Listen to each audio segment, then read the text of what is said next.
Well, everybody, welcome to another edition of our Drive Time video calls, and I'm once again joined by another very good friend of mine. I feel very popular at the minute, Charles Boniface. Welcome to the show, Charles. How are you doing? Hey, yeah, it's a pleasure to be here with you, mate. Yeah, I'm good. To be fair, not too bad. So now I'm off work for the week, so it's nice. I'm in the weekend mode, so it's good. That's what I like to hear. Good man, good man. Now, Charles, I've known you for probably about a year now, so I know what you do in motorsport, but not everybody does. So, Charles Boniface, how are you involved in motorsport?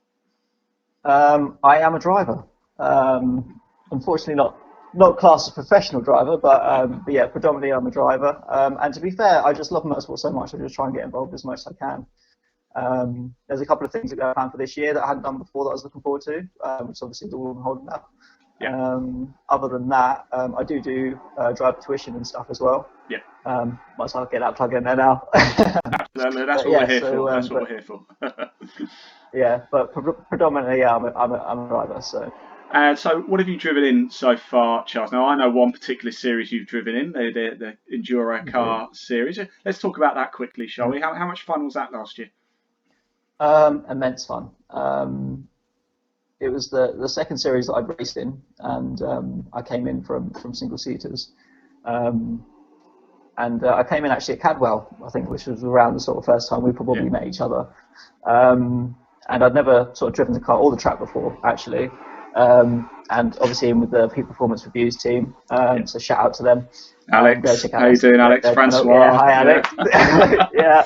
Charlotte, exactly. of course. Yeah, we can't forget the team. Yeah. No, we can't forget them all. So, but yeah, no. So I came in, I joined them.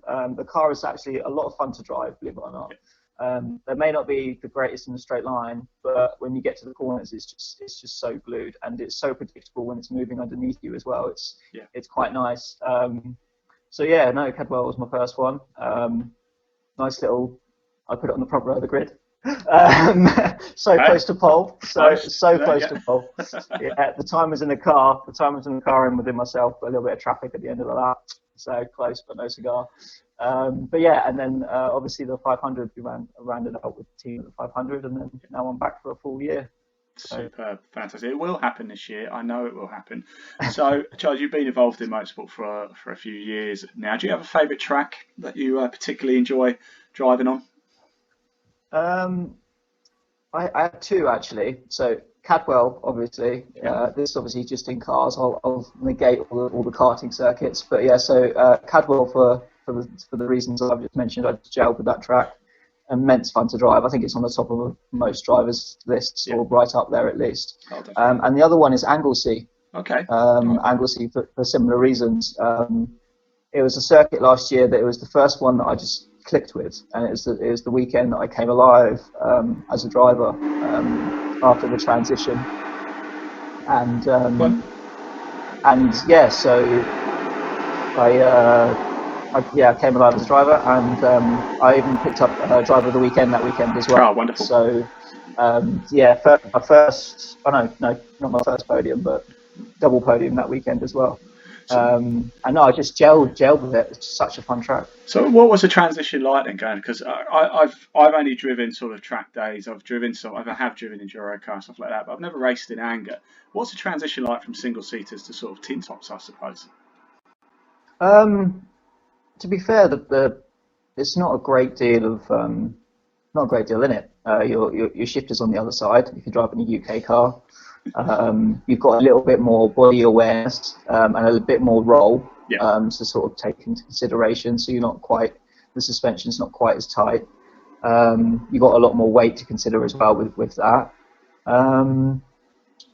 Yeah, other than that, you can sort of lean on your opponents a little bit more. You don't have to worry about tangling wheels and then ending up upside down. Yeah, exactly. Not that I've taken advantage of that at all, but I've seen it and been on the receiving end of it as well. So yeah, you can do it, but obviously you're trying to avoid that if you're in open wheel. Definitely. But yeah, no, you don't have the sensation of being exposed. Yeah. And wind rushing past your face and flies and stones hitting your helmet, but no, it's you still drive the same as long as the car's pretty much the same. You still you adapt your driving style a little bit. Yeah. For the weight and everything. and especially for front-wheel drive as well. I've probably slightly changed things up a little bit, but my fundamentals are still the same. So, yeah. Okay, so Charles, you and me, we've got a day out at Anglesey together, and you got 10 laps. You got 10 laps around Anglesey, and you can drive any car. Right. It can be road car, it can be a race car, it can be modern, it can be a historic, it can be whatever you want. Okay, we're in complete fantasy land now. What car are you taking out for 10 laps around Anglesey? There's a lot. There is a hell of a lot on that list. You can have 3 then. Give me 3. Okay. Jim Clark's Lotus 49. Nice. Yep. The Ferrari 330 P4. Probably one of my favourite all-time cars. It's meant to be the best handling car produced by Ferrari before aerodynamics got involved. Nice. So, man and machine. And I feel like something Can-Am should be in there as well. Okay. So to be fair, there's so many. I mean, I like my wings and slicks. I like a lot of the 60s and 70s era stuff. I was just about to say you've picked 2 particularly older cars there, so you've got a bit of a spot for the oldies, shall we say? Yeah. Maybe the 917, Porsche 917, either Golf livery or the or the Can-Am version, which obviously, as one driver once quoted, you've got enough power when you leave black lines from the exit of one corner to the entry of the next. So yeah, true. Unfortunately, it killed the series, but it was an incredible piece of machinery. So anything like that, really. So Charles, you've done a fair bit of racing yourself. You must have had the odd embarrassing moment. What's been the most embarrassing moment, either behind the wheel of a car or trackside? I think one of them behind the wheel of the car was spinning it at Silverstone last year in the V. I hadn't spanned the car all year. I don't think I spanned the car at all afterwards. Had a great start, probably got up into the top 10 and then dropped it. And I was like, great. So, because the carbs flooded and everything as well, it basically left me 30 seconds back. But every cloud has a silver lining, and it did mean that I could just get a bit between my teeth and just go full out attack, which was very, very fun. So from a grid of about 40, I think I got back to about 20th. So I did all right. It was a fun weekend still. I was going to say, you did good there. You did pretty good. One that was in the car, but technically not on track. And this will make you laugh because it made me laugh even at the time. So I was sat in Cadwell, like I said, first weekend in tin tops, sat in Cadwell, ready to go out for qualifying. The guy gives me the signal, and I go and punch the door card. Why?